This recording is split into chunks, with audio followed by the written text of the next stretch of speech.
Bismillahirrahmanirrahim. Assalamualaikum warahmatullahi wabarakatuh. Your Excellencies, my brothers and sisters, defense ministers that are with us today, Excellencies, ambassadors and high commissioners, distinguished guests, ladies and gentlemen. When the COVID-19 virus first made headlines in December 2019, little did we know that it was capable of bringing the world to a standstill. Amid a globalized, interconnected world where our economies, our communities, the safety, security, and the very stability of our countries are highly dependent on each other, sudden lockdowns and travel restrictions left many countries reeling as a result of being isolated and disconnected from their own neighbors. Ironically, in the process of protecting the lives of our people, it came at the cost of their livelihoods. Indeed, even to this very day, we are still trying to rebuild and recover from the devastating impact of the pandemic. But despite the virus, the chaos it has wrought, and despite the millions of lives that it has claimed, we have prevailed and we have made it this far. I strongly believe that we have only been able to stand where we are today through our shared sense of responsibility to seize the initiative and work together as we have never had before. It is vital that we continue working together, especially as leaders in the defense sphere. Now, ladies and gentlemen, I am pleased that we in ASEAN have been working hand in hand, sharing best practices, and now even coming to mutual understanding to arrange various travel bubbles and travel lanes as vaccination improves over time. Indeed, each country has made our national vaccination rollouts our highest priority. Despite vaccine shortages, logistical and public's reluctance to be vaccinated, almost 90% of the high-risk population in ASEAN has been vaccinated with at least one dose of vaccination. In most ASEAN countries, more than 65% of the population has achieved a level of immunity to COVID-19. I am certain that we are on the right track, and we shall surely overcome this pandemic, emerging stronger and wiser together. Ladies and gentlemen, allow me to take this moment to extend my most heartfelt appreciation and deepest gratitude on behalf of all Malaysians to the frontliners of the COVID-19 pandemic, especially to members of the Malaysian Armed Forces and other law enforcement agencies such as the Royal Malaysian Police, the Maritime Enforcement Agencies, and People's Volunteer Corps, RELA, who have made sacrifices that most of us may not be able to make had we been in their shoes.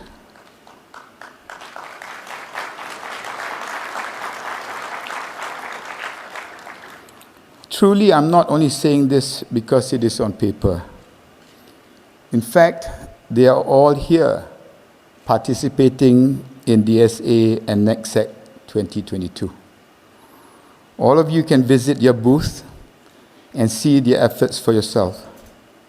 For us Malaysians, the sight of our uniformed personnel together at checkpoints, standing side by side in the heat and rain, enforcing the now abolished movement control order, will forever be etched in our memories.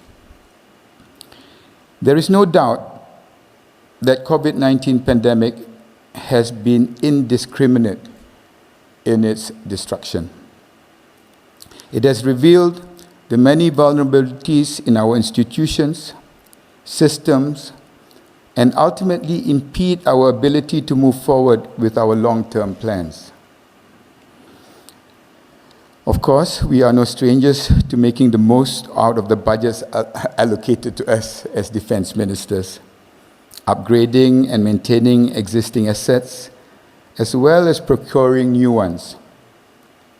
But with the onset of the pandemic, however, federal governments all over the world had to dig deep into their reserves to keep their economy afloat, to purchase medical equipment and vaccines, as well as protecting the livelihoods of our people.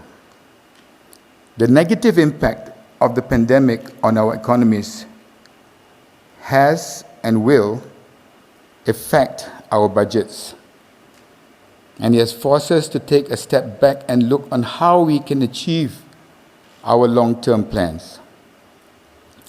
How do we in MINDEF finance new procurements? How do we ensure that our hardware and assets remain up to date? It is ultimately up to us leaders in the defense and security business to rise up to the challenge and use the pandemic as an opportunity to re-evaluate our priorities. COVID-19 has undoubtedly forced us to think outside the box. The idea of a virus being weaponized may seem like a plot of a Hollywood movie, yet biological attacks are still a threat that we must seriously address. Surely it is a lesson from the pandemic that we in the defense and security defense field must take cognizance of. We are responsible for the safety and security of our countries, so who better to lead in-depth discussions on the threat of large-scale biological attacks, and who better to think of how to prevent, mitigate, and ultimately manage another COVID-19. Our institutions must be resilient, and our foundations must be strengthened. What of other unforeseen circumstances that have risen at the wake of the pandemic?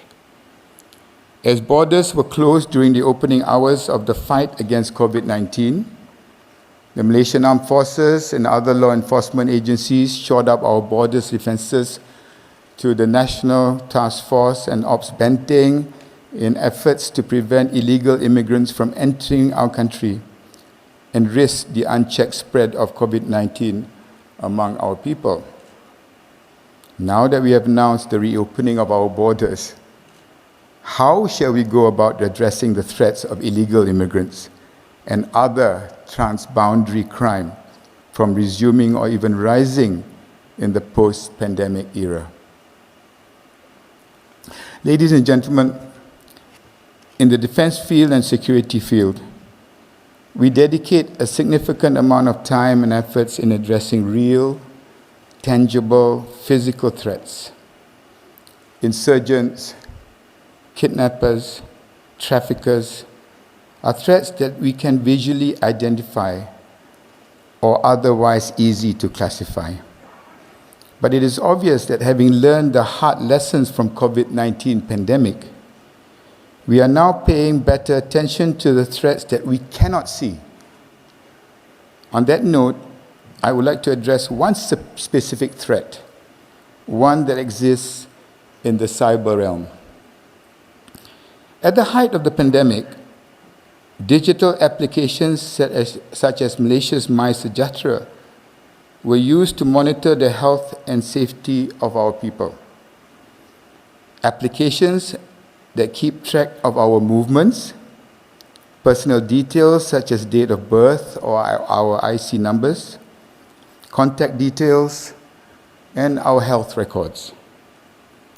Information that was previously considered private and sensitive are now data stored in the public domain servers, which we cannot see, and more dangerous, one that we have little control over.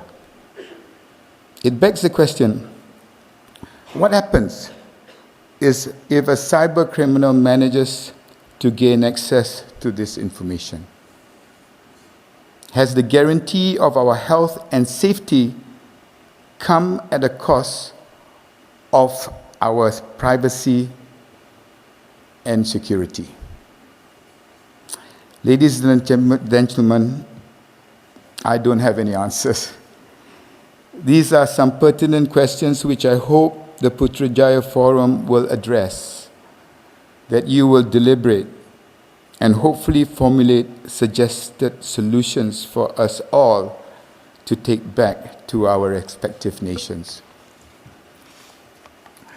Ladies and gentlemen, this morning it would be somewhat out of place for me as Malaysia's Senior Defence Minister not to address regional issues of common concern.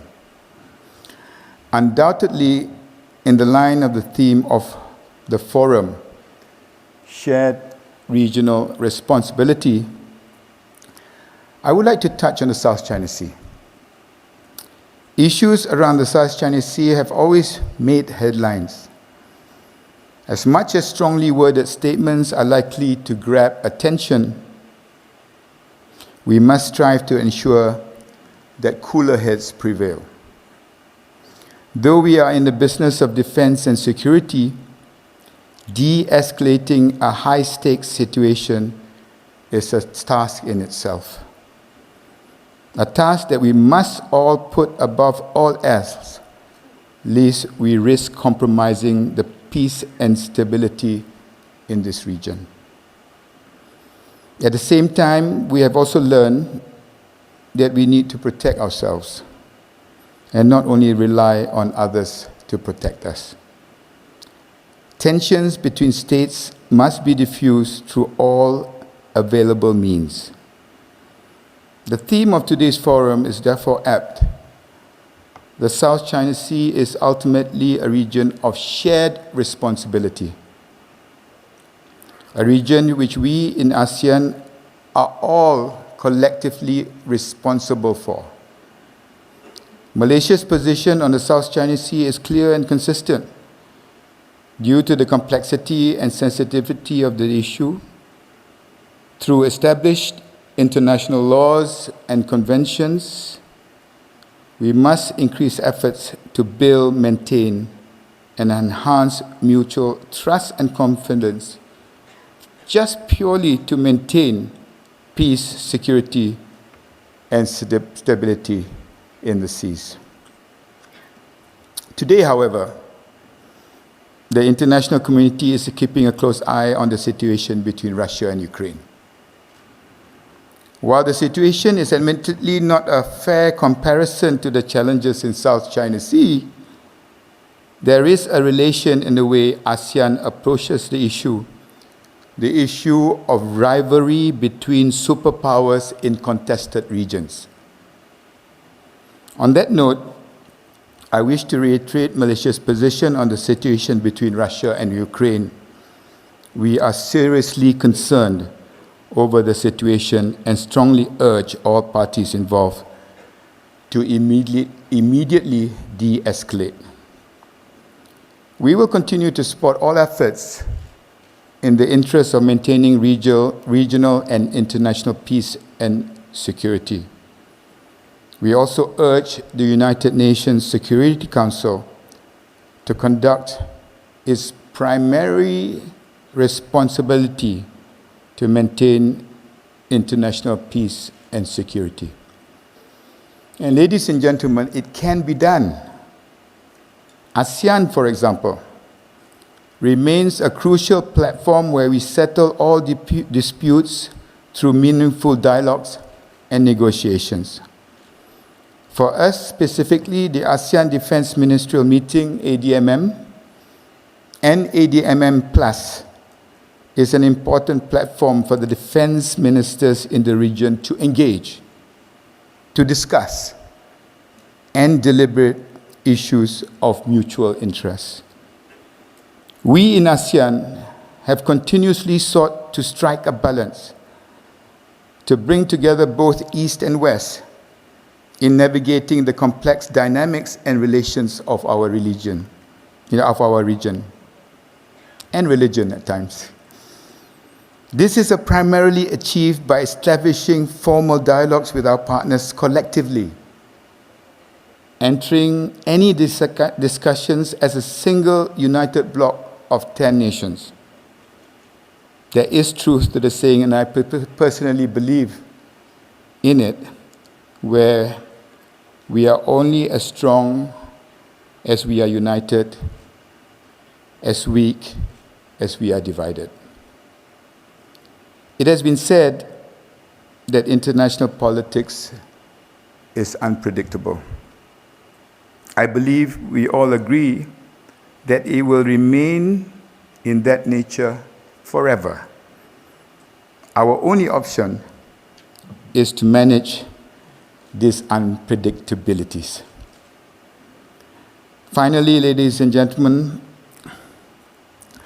I foresee that the future will be very challenging for us. In the last 20 years, our focus has been on non-traditional threats, counter-terrorism and extremism. However, as we move forward, we need to balance our attention to traditional and non-traditional threats delicately. Neglecting one of them may invite tragedy, especially non-traditional threats that tends to catch us all by surprise. It is therefore vital for us all to continue working cooperatively, vital for all of us to explore all possible practical solutions, vital for all of us to respond swiftly to any issues that may emerge. Let it be written in history that our gathering today is to maintain and contribute towards peace and sustainability, even in uncharted and unpredictable times.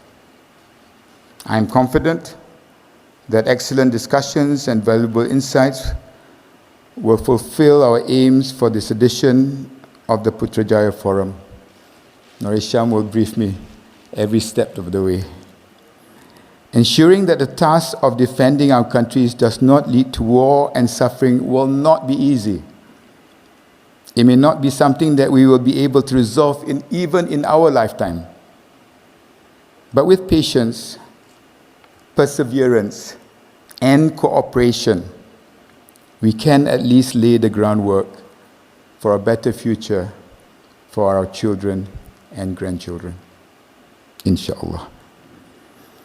Before I end my speech, I would like to take this opportunity to wish my Muslim colleagues a blessed Ramadan, which is only just round the corner. Let us hope and pray in this holy month to give us strength, as somehow or another we must be wise, we must be bold, we must find in us to be all this and to do it soon, because a better tomorrow must and can only build today. On that note, I officially declare the 6th Putrajaya Forum open. Thank you. Wassalamualaikum warahmatullahi wabarakatuh. Alhamdulillahi rabbil alamin.